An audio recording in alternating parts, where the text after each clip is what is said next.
মন্দির পরিক্রমা করলে কি ফল লাভ হয়? শাস্ত্রমতে মন্দির পরিক্রমা করলে জন্মের পাপ ক্ষয় হয়, অহংকার কমে যায় এবং আধ্যাত্মিক শক্তি বৃদ্ধি পায়।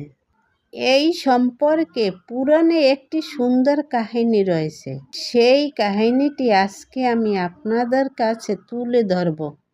আমরা অনেকেই জানি যে মন্দির দর্শন করলে পুণ্য লাভ করা যায়। অনেকেই জানি না যে দর্শন করার চেয়েও পরিক্রমা করলে তার দ্বিগুণ ফল লাভ হয়।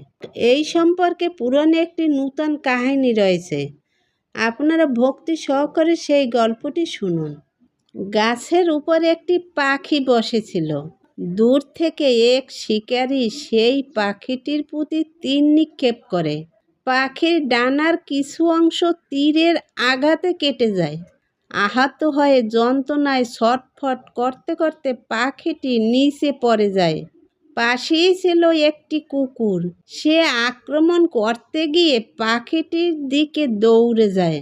ভয়ে ও যন্ত্রণায় আকুল হয়ে পাখিটি প্রাণের ভয়ে উড়ে পালাবার চেষ্টা করে। কি করবে, কোথায় যাবে? কিন্তু কাছেই ছিল একটি শ্রী বিষ্ণু মন্দির।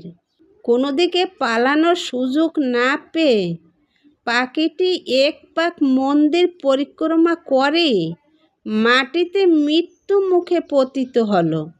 বৃহৎ নারদীয় পুরাণে এই কাহিনী বলা হয়েছে। সেই পাখি ভগবানের মন্দির পরিক্রমার ফলে এই জন্মে পাখি শরীর ত্যাগ করে বৈকুণ্ঠ জগতে ফিরে যায়। তাহলে আপনারা বুঝতেই পারছেন যে একটি পাখি যদি বৈকুণ্ঠ ধামে ফিরে যেতে পারে, তাহলে আমাদের মতো মনুষ্য জীবন মন্দির পরিক্রমা করলে কি ফল লাভ হতে পারে। জন্ম মৃত্যুর শৃঙ্খল থেকে মুক্ত হয়ে বৈকুণ্ঠ ধাম প্রাপ্ত হতে পারে।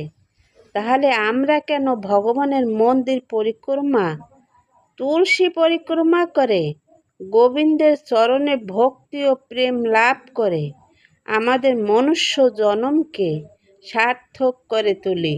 তাহলে একটা পাখি যদি অজ্ঞাতসারে একবার মন্দির পরিক্রমা করে জন্ম মৃত্যুর শৃঙ্খল থেকে মুক্ত হয়ে বৈকুণ্ঠ ধাম প্রাপ্ত হতে পারে, তাহলে আমরা কেন ভগবানের মন্দির পরিক্রমা, তুলসী পরিক্রমা করে গোবিন্দের চরণে ভক্তি ও প্রেম লাভ করে আমাদের মনুষ্য জন্মকে সার্থক করে তুলি?